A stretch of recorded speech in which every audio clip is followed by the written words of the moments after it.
Boa tarde a todos. Meu nome é Andréa. Eu estou no mestrado, sou ingressante no mestrado aqui na Universidade de Campinas, na Unicamp, e estou gostando muito, minha segunda semana aqui, e já estou encantada.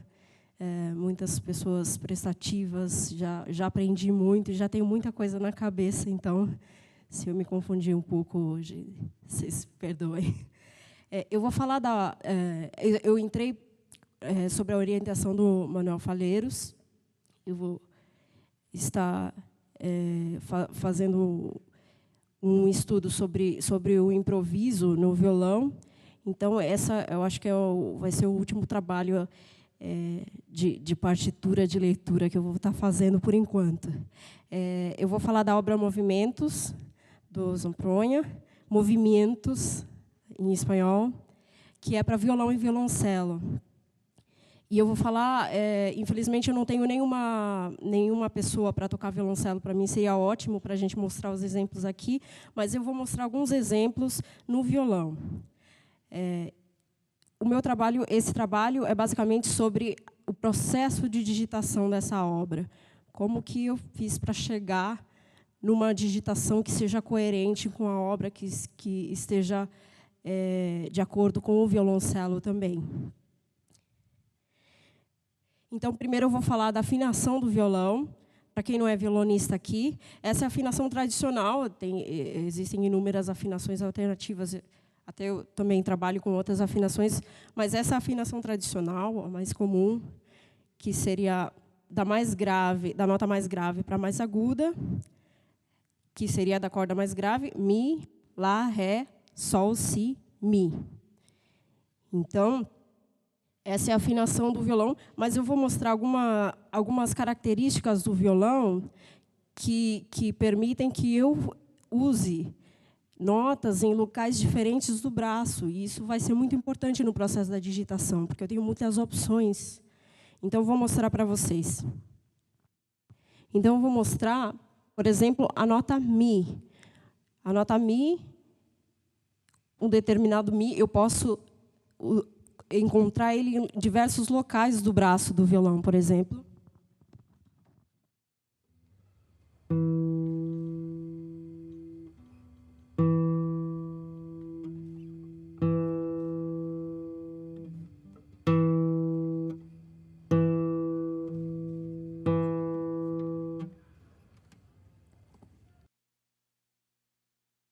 Então, cada Mi vai ter uma sonoridade específica. Eu não mudei nada, não mexi nada. Simplesmente tocar a nota tem uma diferença, né? Se vocês puderem reparar, tem uma diferença de Mi para Mi. Então, essa diferença é da própria sonoridade da corda e da região do braço, do violão. Então, aqui foi aquilo que eu toquei, né? Corda 4, casa 2 foi o último exemplo, né? Depois, a segunda corda que eu toquei foi a quinta corda, na casa 7. Depois, a primeira nota que eu toquei foi a corda 6, casa 12. Então, se a gente pegar do começo do século XX, as obras para violão, elas têm uma linguagem muito específica. Por exemplo, essa daqui, quando se usavam cordas de tripa ainda no violão, o problema das cordas era maior ainda.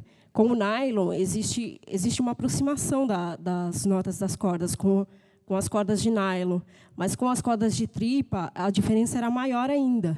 Então, os compositores eles escreviam, ou a pessoa que editava a partitura, ela escrevia mais. Por exemplo, aqui, na região da segunda corda, esse 2 aqui no meio, no círculo, quer dizer que é na segunda corda. Então, eu tenho uma melodia e grande parte, o máximo possível, na segunda corda. E depois vai para a primeira, eu tenho notas mais agudas. Mas o máximo possível na segunda corda. Por quê? Porque a segunda corda tinha um timbre que diziam que cantava mais. E a primeira corda era mais problemática.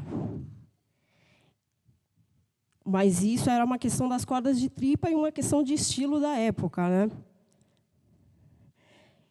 Agora, pulando aqui para peças do século XX, uma peça mais contemporânea, nem tanto.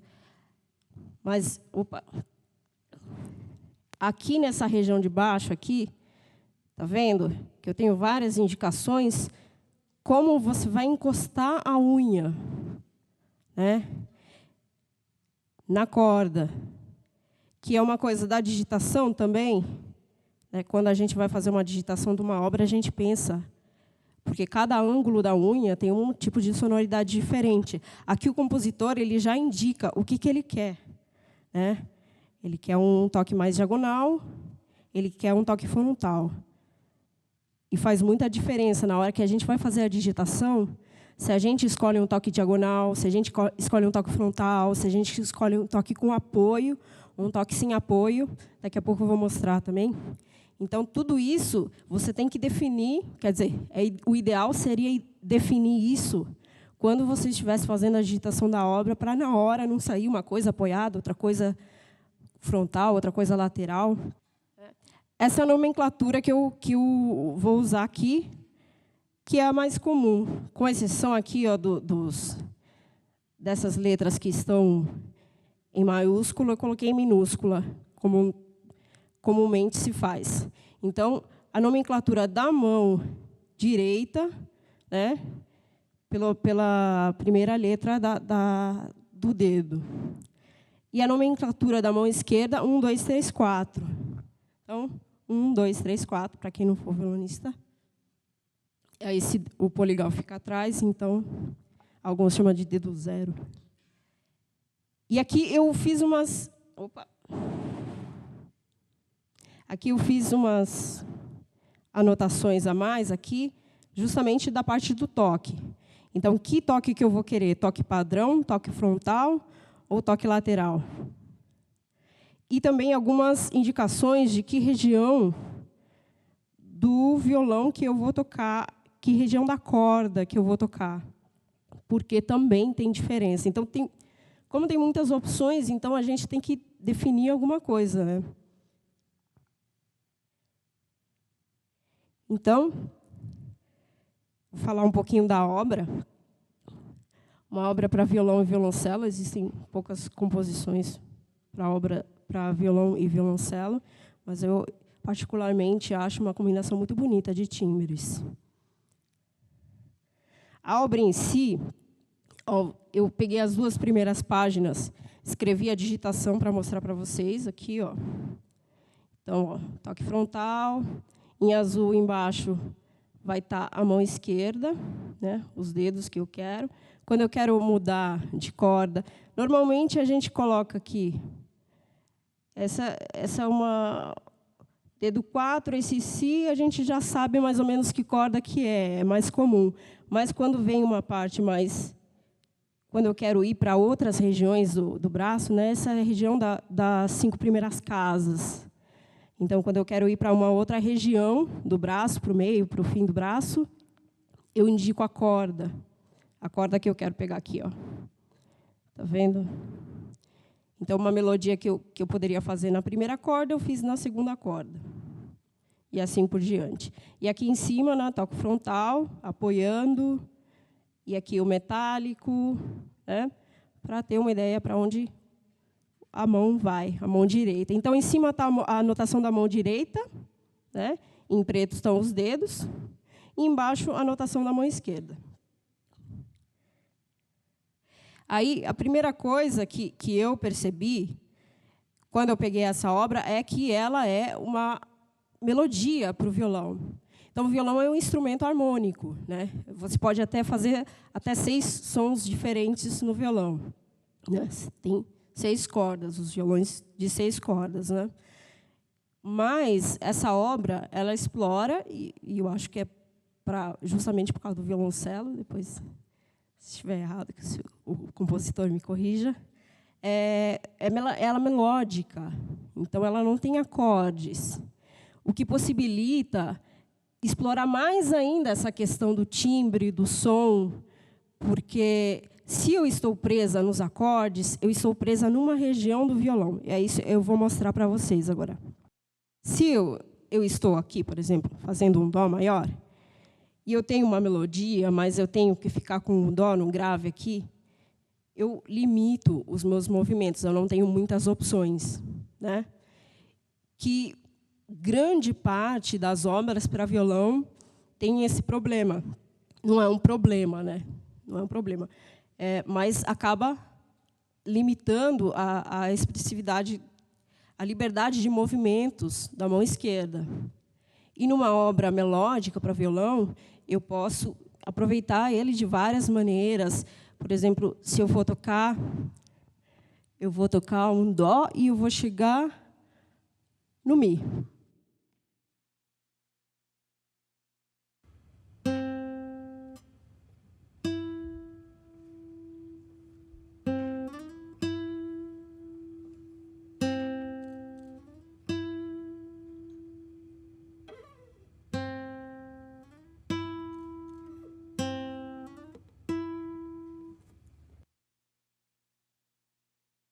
Então, eu tenho várias outras opções de digitação e de ideias que podem me ajudar a transmitir aquilo que eu quero com a música, ou a ideia que eu tenho de como se deve tocar a peça. Então, eu vou mostrar agora para vocês alguns exemplos de digitação. Primeiro, eu vou mostrar o desenho, a digitação que eu escolhi fazer. Eu vou dar um zoom ali para vocês verem. Vou mostrar outras digitações e outras possibilidades, né? Porque essa foi a minha escolha pessoal, desse primeiro trechinho, né? E aí, lógico, ninguém é obrigado a concordar comigo, ou achar mais bonito, ou achar ou achar ruim, né? Cada um tem a sua escolha.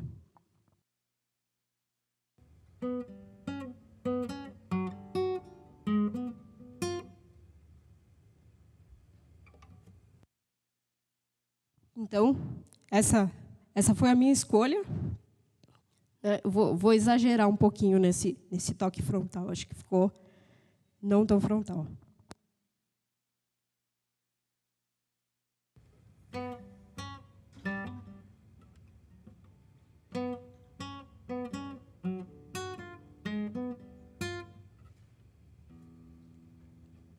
A minha escolha para esse trecho, né? E agora eu vou mudar algumas coisas. Por exemplo, eu vou tocar, em vez do dedo 4 ali, sempre que for dedo 4 no si, eu vou usar uma corda solta.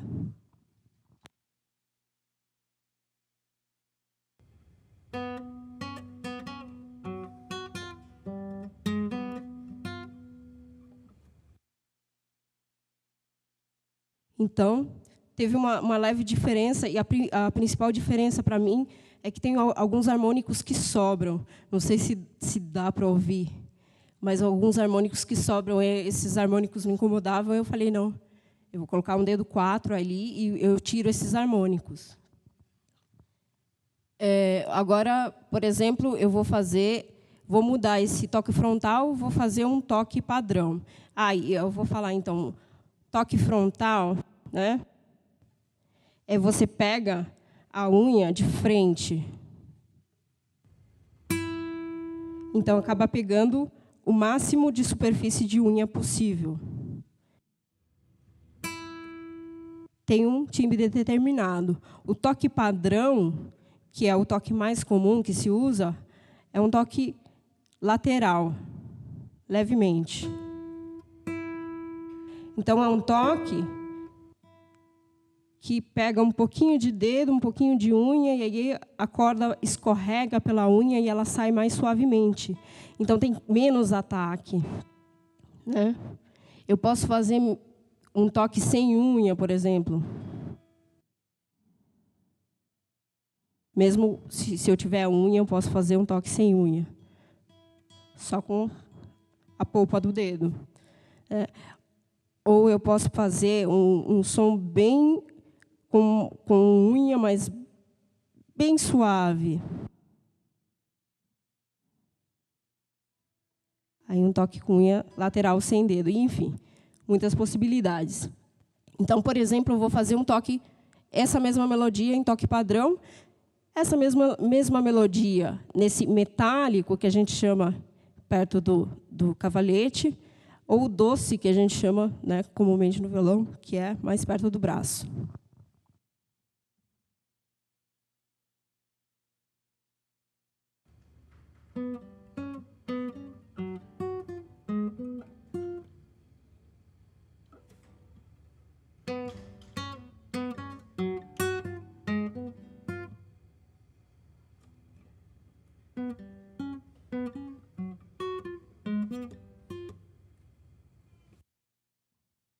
E assim por diante. Então, você tem que ver o que você quer fazer, como que isso vai soar com o violoncelo.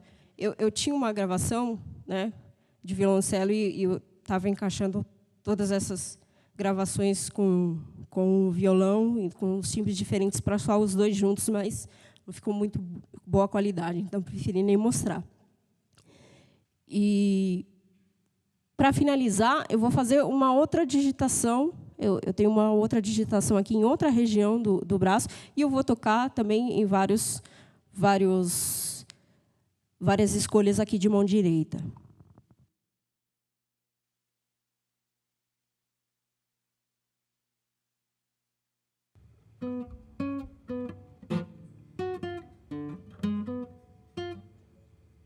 Eu não estudei direito essa parte, né?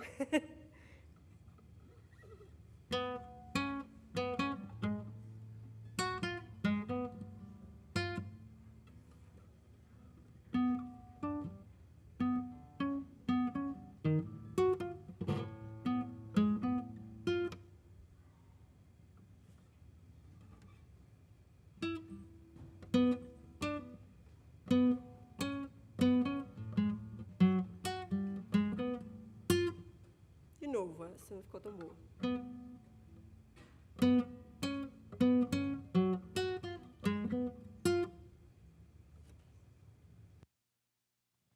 E assim por diante. Então, tem muitas possibilidades de timbre, muitas possibilidades de dedilhado. Então, eu pensei, o que eu quero? Que sonoridade que eu quero? Por que eu quero isso nessa posição? Porque eu quero essa sonoridade. Então, nessa primeira parte, nesse primeiro sistema, que o violoncelo faz uma nota longa, então eu pensei, esse timbre do violoncelo, eu quero contrastar com ele. Por isso eu quero um toque frontal. Os dois são piano, né? Então o toque frontal ele tem mais ataque e mais definição também. Então o violão vai estar piano, o violão já por si só não tem muita projeção, né? Então eu quero definição de som e eu quero contraste com o violoncelo. Então, por isso que eu escolhi, né, esses dedos, esse toque frontal, né, e essa posição do braço do violão. Eu vou falar da mão esquerda, da mão direita, esse IM que eu pensei. Né, por que IM? Né, por que não médio, anelar? Por que não polegar? Porque existe um problema, quando você está descendo, a mão ela tem essa posição. E quando você está no movimento descendente, um dedo está embaixo do outro, certo? Então, você tem que saber que dedo vai tocar cada corda para não haver um cruzamento, né? Um dedo que está em cima tem que passar pelo outro que está embaixo. Então, é um movimento de mão, e principalmente em trechos rápidos, em trechos mais rápidos, se você tem que fazer esse movimento, você está cortando, você está aí perdendo milésimos de segundo, que podem te prejudicar. Então, eu vejo que muitos dos erros que acontecem de digitação tem muito, da mão direita, muito cruzamento de voz. Muito cruzamento de dedos, cruzamentos para baixo, cruzamentos para cima, assim, quando eu estou com o indicador e o polegar tem que pegar uma corda mais para cima Então, eu estou fazendo um movimento de mão, e se eu não mexer a mão, eu mexo o ângulo de ataque da unha, que vai dar uma variação ali. Né? Se eu quiser essa variação, tudo bem. Mas se eu quiser um som mais homogêneo, eu vou ter que pensar nisso. Então, todos esses aspectos, pensando no resultado. É isso aí. Se alguém tiver alguma pergunta.